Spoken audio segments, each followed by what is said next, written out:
Muchas gracias. Preguntaba el moderador nada más empezar qué tipos de impuestos sobre la riqueza podrían encajar en España para reducir la desigualdad. Ninguno. Mi tesis es claramente contrapuesta a la de ambos ponentes de la mesa. De hecho, por eso supongo que también estoy aquí, para ofrecer ese contrapunto.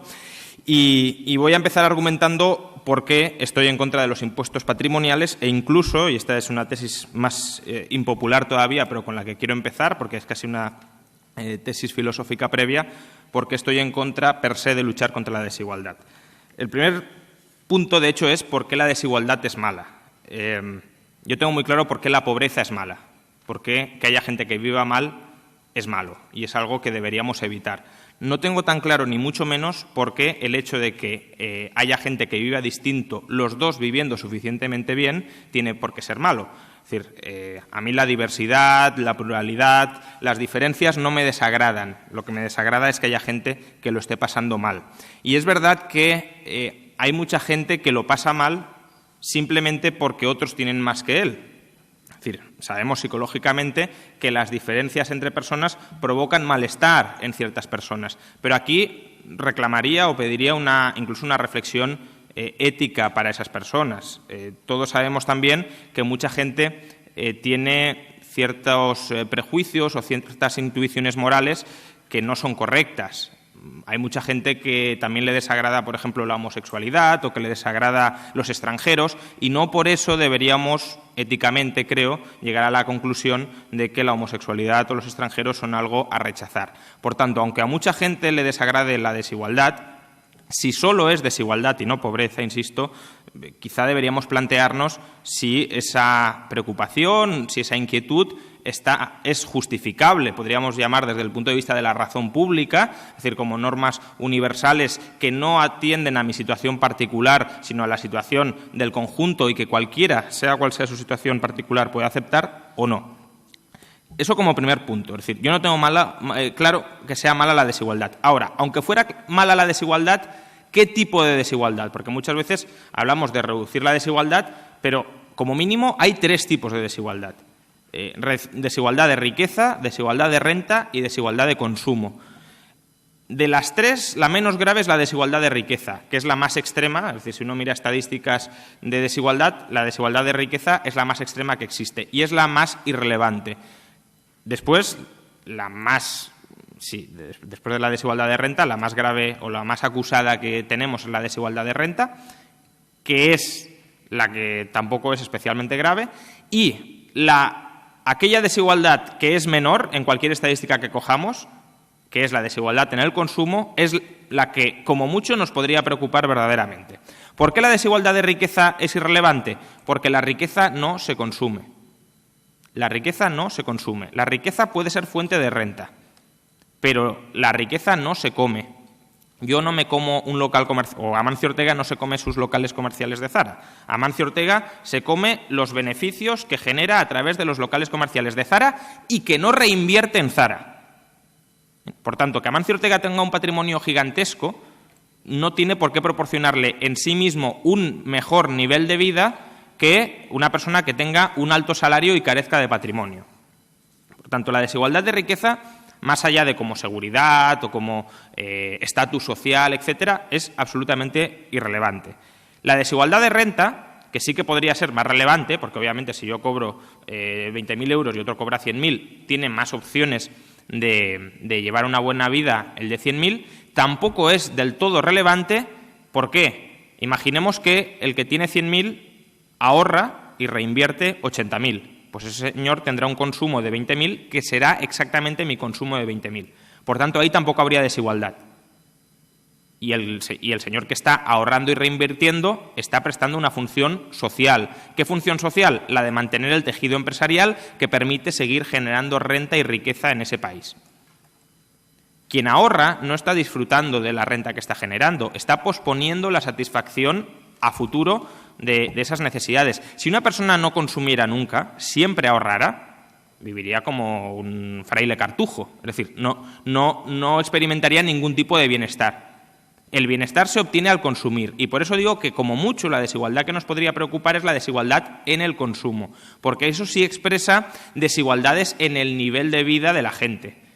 Si lo queremos, John Rawls hablaba del índice de bienes primarios, es decir, aquellos bienes que reflejan la calidad de vida de la gente. Bueno, pues desigualdad en el índice de bienes primarios, que era el que Rawls, un filósofo igualitarista, probablemente el más importante del siglo XX y quizá de toda la historia, él se preocupaba por la igualdad en este índice de bienes primarios.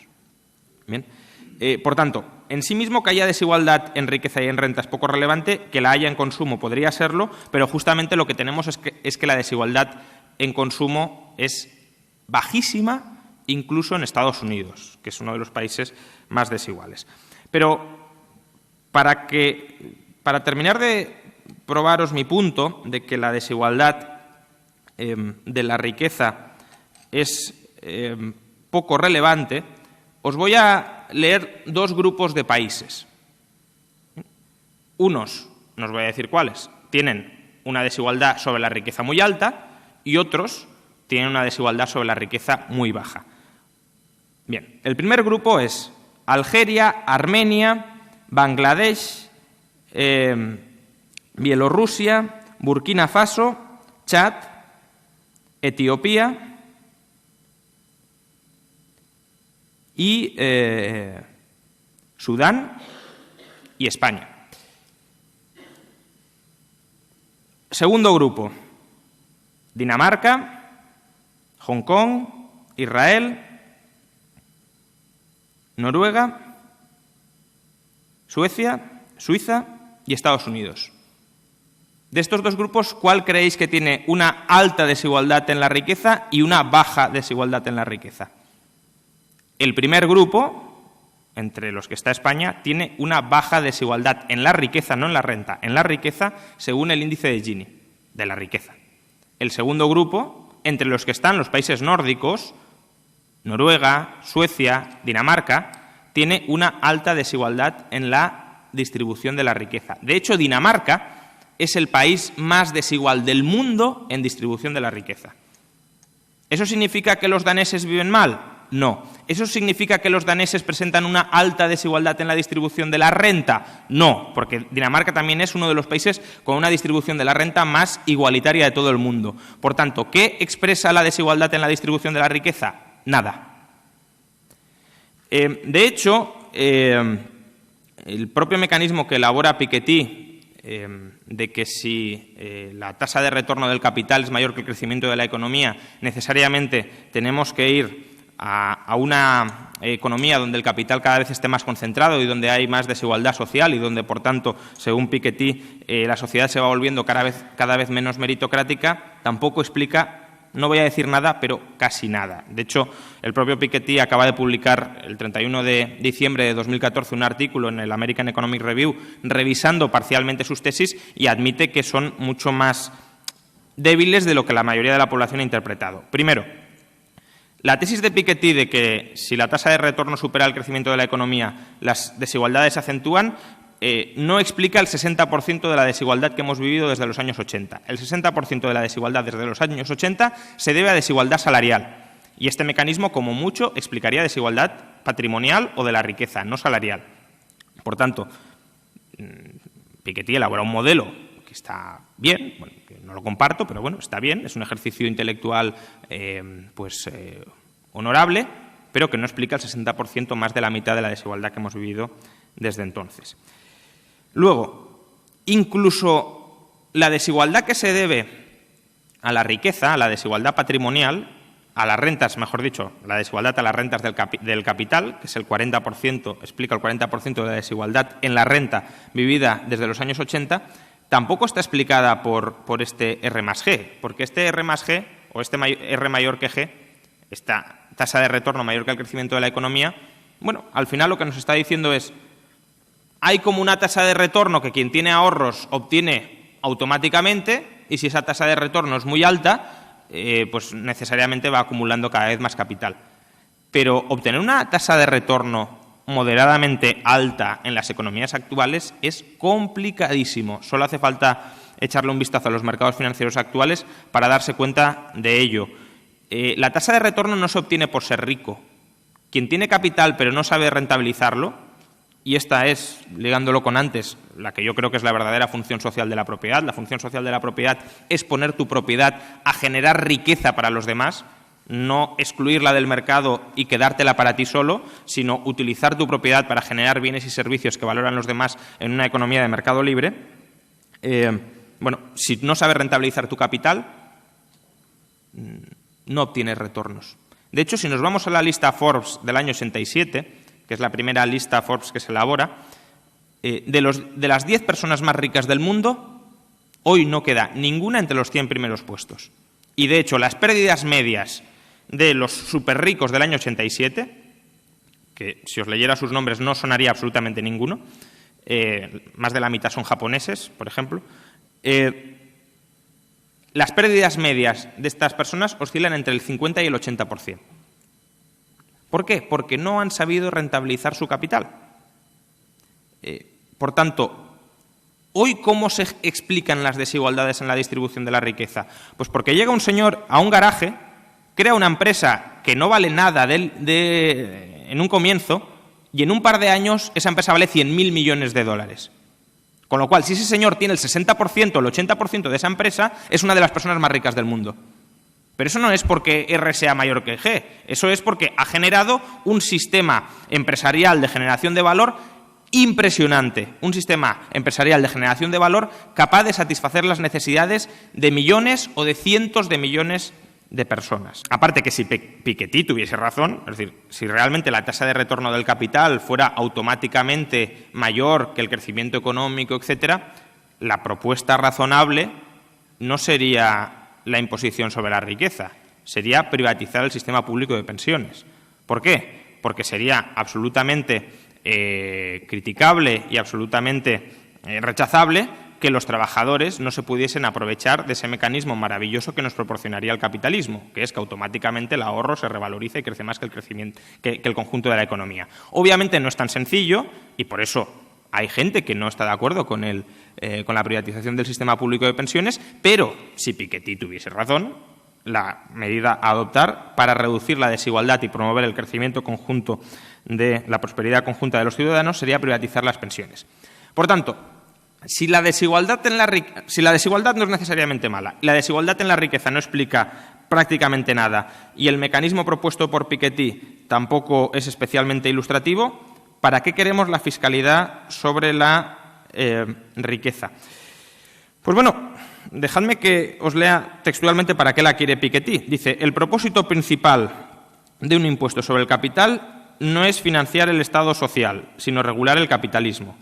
El primer objetivo es parar el indefinido incremento de la desigualdad de la riqueza. Uno puede reducir la desigualdad de dos maneras, o mejorando la situación de quienes están en la parte baja o empeorando la de la que están en la parte alta. Claramente lo que está diciendo Piketty es que el impuesto sobre la riqueza sirve para empobrecer a los ricos, no para enriquecer a los pobres. El propósito del impuesto sobre la riqueza no es financiar el Estado social, dice Piketty, es reducir la desigualdad. ¿Cómo? Por la vía de empobrecer al que más tiene. Y esto en filosofía política es un argumento que ya tiene la consideración de falacia lógica. En inglés se llama leveling down objection, es decir, la objeción de la nivelación hacia abajo, que es que tú no puedes promover la igualdad empeorando la situación de quien menos tiene. Yo no puedo igualarme con Cristiano Ronaldo rompiéndole una pierna a Cristiano Ronaldo. Si yo quiero igualarme con Cristiano Ronaldo, tiene que ser volviéndome yo mejor. E incluso podemos defender que el Estado ponga los medios para academias de fútbol, etcétera. Ese ya sería otro debate. Pero desde luego no empeorando la situación de quien más tiene. Que, por cierto, estábamos hablando de Suecia y de Dinamarca como países que tienen una desigualdad muy alta sobre la riqueza.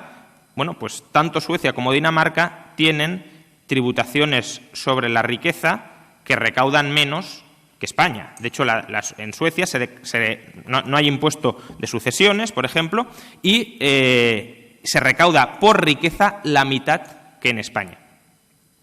No parece que les preocupe el hecho de que haya muchos ricos con mucha riqueza. ¿Por qué? Porque en Suecia, que por cierto Suecia y los países nórdicos en general tienen uno de los sistemas impositivos más regresivos del mundo, han entendido que la manera de reducir las desigualdades, ¿cuál es? Promoviendo el desarrollo y el enriquecimiento de las partes más humildes de la sociedad. Dicho esto, y ya muy rápidamente, porque supongo que tendré que ir terminando, ¿cuáles son, a mi juicio, los problemas, aparte de lo que ya he comentado, que es una objeción, digamos, general o de plano, los problemas económicos particulares de la fiscalidad sobre la riqueza? Primero, el valor de la riqueza no es algo objetivo, la riqueza es algo virtual. ¿Por qué? Porque la riqueza recoge las expectativas futuras de renta. Amancio Ortega no tiene 60.000 millones de euros porque tenga camisas o camisetas por valor de 60.000 millones de euros. Tiene un patrimonio de 60.000 millones de euros porque otra gente estima que en el futuro Inditex producirá o proporcionará unos beneficios cuyo valor presente, descontando el valor temporal y el riesgo, son 60.000 millones de euros. Pero esa renta, esa riqueza, es futura. Hoy no existe. Por tanto, es una estimación de lo que vendrá. ¿Podemos grabar estimaciones? ¿Podemos grabar lo que es virtual? Pues, hombre, por poder se puede. Pero imaginad qué sucedería en medio de una burbuja. Pues nos tocaría pagar no por una renta que vamos a tener, sino porque a varias personas se les ha ido la pinza y han colocado una valoración a los activos que es absolutamente desproporcionada. Imaginen que alguien tuviese que haber pagado un impuesto sobre el patrimonio gravoso en su vivienda en 2007. ¿Esto habría sido significativo o habría ilustrado que esta persona en los próximos años habría sido capaz de cobrar rentas de alquiler desproporcionadas sobre su vivienda? No. Significaría que se recalentó la economía española y que se cobró un impuesto extraordinario sobre un recalentón. Y eso obviamente no parece ni mucho menos equitativo porque además provoca pérdidas irrecuperables a los ciudadanos. Te obligan a pagar en un momento de inflación de activos cuando esa inflación de activos luego no se materializa nunca en renta. Segundo problema. La riqueza en sí misma, precisamente porque es riqueza virtual, porque es una estimación, no se puede gravar. Lo que se grava es la renta presente haciendo referencia a la capacidad adquisitiva o al poder adquisitivo que tenemos a través de la riqueza. Es decir, utilizamos la riqueza como proxy de mi situación de capacidad adquisitiva. Pero es un mal proxy. Es un mal proxy por lo que os digo, porque eso es una estimación de renta futura. No es renta ni capacidad presente, ni siquiera es garantía de que en el futuro se vaya a materializar. Entonces, ¿cuál es el problema?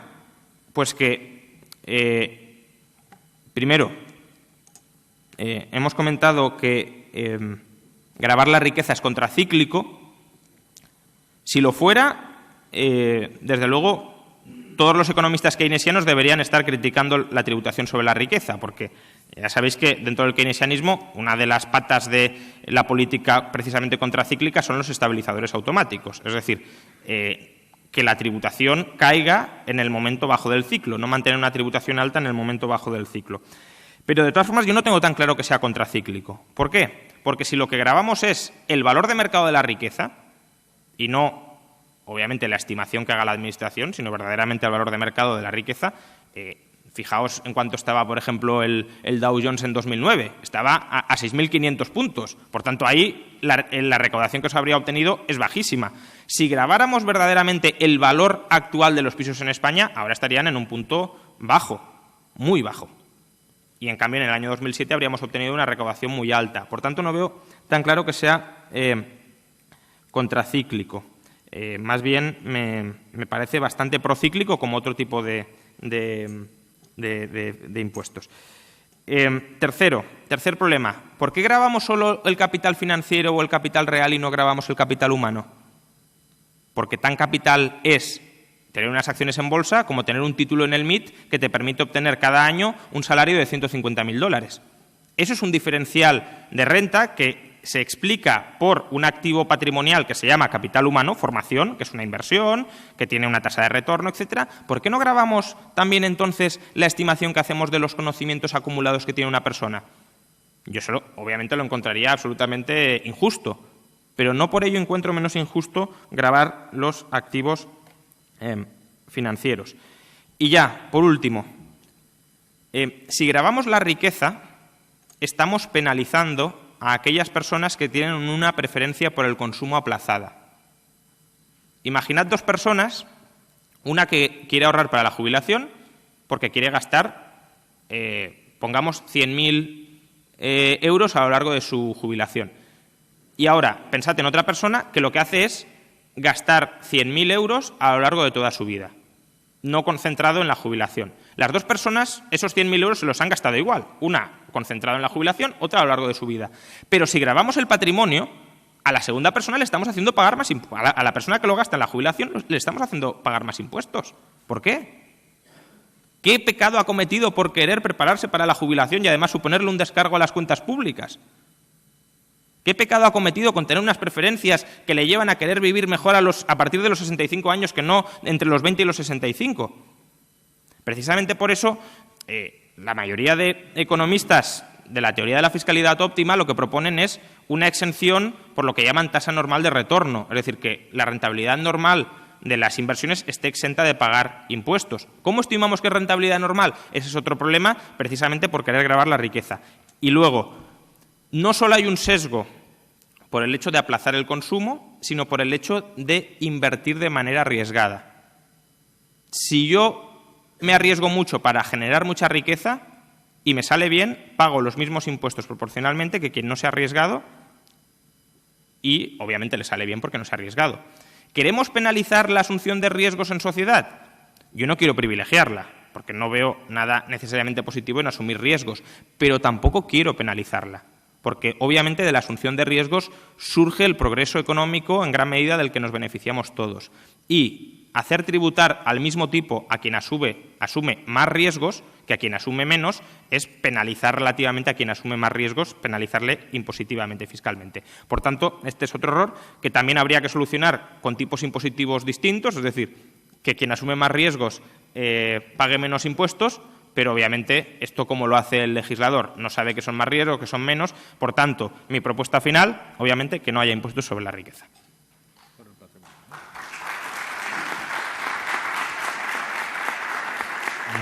De esta última, de José Ramón Rayo, deduzco que vamos a suponer que nos ha convencido de que no hay que gravar de ninguna manera la riqueza. Vamos a darlo por bueno. De la lista de países que ha mencionado al principio, para sacar a España de ese paquete de países fantásticos, ¿no?, y aproximarnos a los nórdicos, incluido Dinamarca. Bueno, lo que quiero decir es que es muy fácil criticar un impuesto. La cuestión es que la propuesta no puede ser no poner ninguna imposición sobre la riqueza. La propuesta tendría que salir entonces sobre qué se pone. Entiendo yo, que estará de acuerdo conmigo, que por tanto, si nos queremos parecer a Dinamarca, un país mucho más igualitario, mucho más transparente que España, pues tendríamos que intentar tener un IVA del 25%, y una imposición directa sobre la renta pues superior a la que tenemos. ¿Estará de acuerdo conmigo, supongo?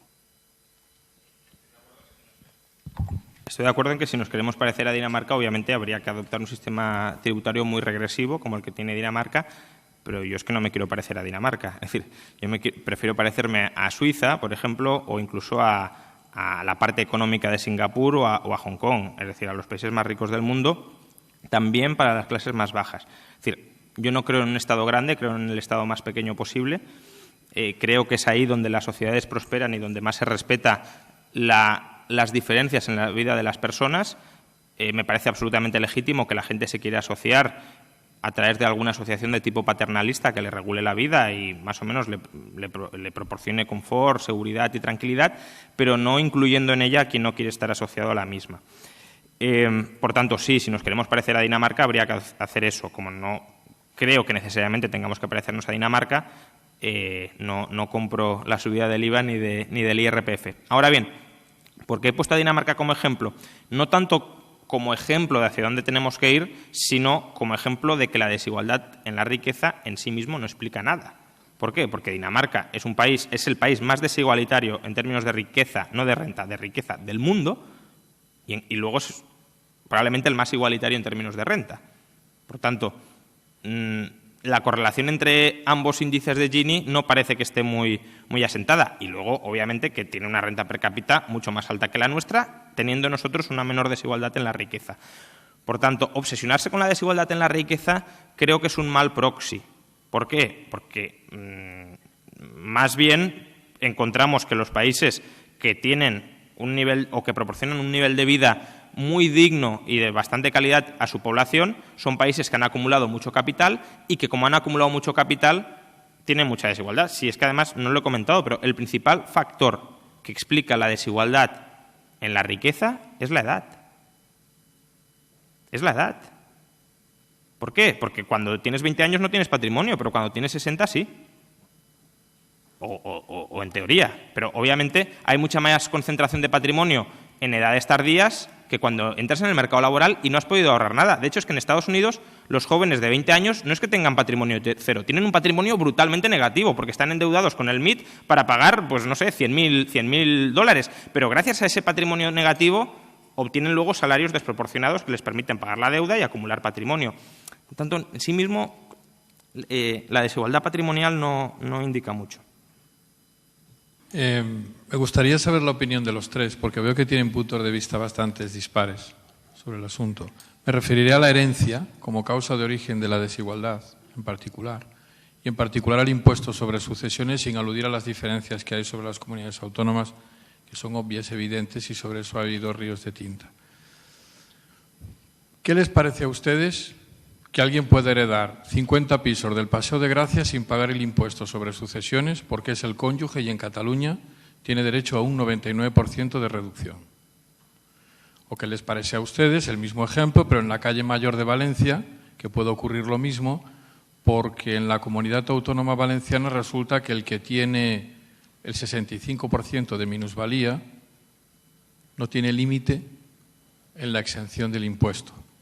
A lo que aludía el primer ponente. No teniendo competencia, las bonificaciones fiscales introducidas en el impuesto sobre sucesiones han hecho que en algunas autonomías, da igual cuál, es igual, la catalana y la valenciana ahora mismo, vayamos a una exención total del impuesto. Algo que podría ser, pues efectivamente, un fraude de ley, pues administrativo, pero así está el patio y así están las cosas. Por lo tanto, mi pregunta es la siguiente. ¿Creen ustedes que en el mundo en que vivimos el grado de parentesco con el difunto y el estar en una situación de minusvalía,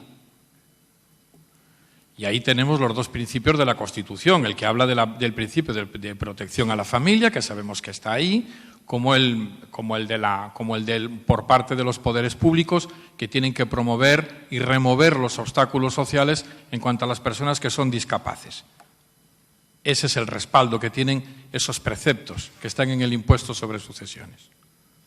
Estoy hablando de millones y millones de euros, estoy hablando de centenares de inmuebles, estoy hablando de multitud de riqueza que se transmite vía hereditaria, una de las causas fundamentales de desigualdad. No todos somos iguales. Uno tiene 100 pisos heredados y el otro no tiene ninguno. Y uno no paga nada porque es el hijo o la mujer de... Aquí no ocurre como en Japón. En Japón la reducción marital implica hallarse casado 20 años con el difunto. Aquí te casas ayer y hoy disfrutas de la reducción del 99%. Ya no entro ahí. Les pregunto, por tanto, si la reducción por parentesco o simplemente unas condiciones de minusvalía, a juicio de ustedes, en un impuesto en particular como es el de sucesiones, en donde se grava la transmisión de la riqueza, justifica que no haya ningún tipo de imposición. Muchas gracias. Muy brevemente, yo creo que no está justificada la discriminación, porque la causa al final de la herencia en última instancia es la voluntad del causante.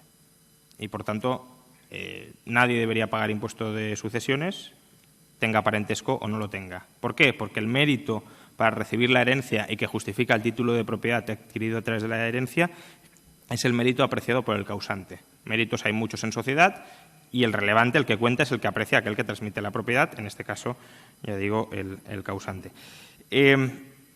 Sobre el impuesto de sucesiones, pues, bueno, aparte de esto que ya he dicho, que podemos pensar que la persona que hereda no tiene mérito, algún mérito tendrá para que se lo hayan dejado en herencia, al menos si es con testamento, un mérito que a lo mejor nosotros no entendemos, pero quien ha testado sí, y eso es lo que es relevante. Aparte, es que esa propiedad ya ha pagado suficientemente impuestos cuando se acumuló previamente. Por tanto, no estoy ahí a favor de esa doble imposición. Si no hubiese impuesto sobre la renta, podríamos plantear la existencia de un impuesto de sucesiones. En plan, bueno, hay que mantener el Estado, suponemos que hay que mantener el Estado, por tanto, hay que financiarlo. ¿Cómo se lo puede financiar? O pagando renta o, al final de la vida, cuando legas la herencia, grabando esa herencia.